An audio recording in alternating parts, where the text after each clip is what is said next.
Are some of these GPU prices real? Look at this, an AMD 7900 XTX, usually MSRP $999, all the way down to $619. I'm not too sure about that one. What about a 7800 XT? Also AMD, usually $519, but all the way down to $399? $399 is a pretty decent price for a 7800 XT. I mean, a 4060 Ti costs that much, and a 7800 XT competes and often will beat a 4070, a regular one, which is a $600 GPU. What exactly is going on here? Not so fast. If you take a look at the other same model GPUs on Amazon, you'll see that everything else is priced accordingly and as you would expect.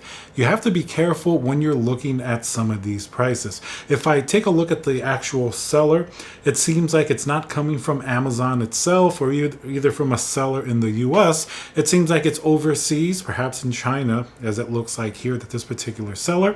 So with that cheap price, you really have to be careful that you're going to be getting what you paid for.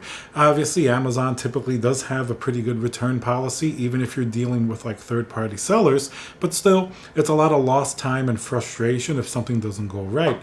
And now let's hear a word from our sponsor, VIP-CDKdeals.com, a Windows Pro CD key. Add to cart, you put in code CC20. This will also work on Windows 11. You want to go into your settings in Windows, change and adjust your CD key, click activate, and now let's go back to the video. If you have a $999 7900 XTX, there's a good chance you may get a small sale, $50 maybe, $100 if you're lucky during some of these like special savings, but usually GPU companies will keep these prices high, and that's going to be AMD and of course NVIDIA.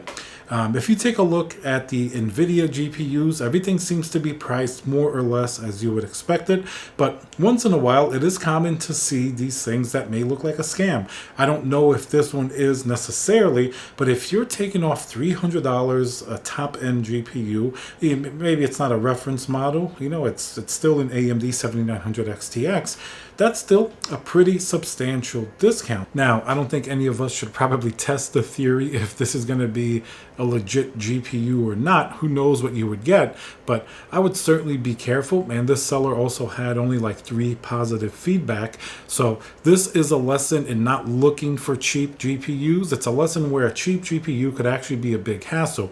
Yes, you probably do have a refund protection or something like that with Amazon, but it's going to take long, and who knows what type of loopholes you may have to go through. If it isn't a first party purchase that you're making, it's a third party. Who knows exactly how long that may take, and you may be out of your money at least for a few weeks or however long it may take depending on what happens. So pretty much moral of the story, if it looks too good to be true, especially with GPU prices, most likely it is. Alright guys, so remember to subscribe, smash that like button, and I'll see you guys on the next video.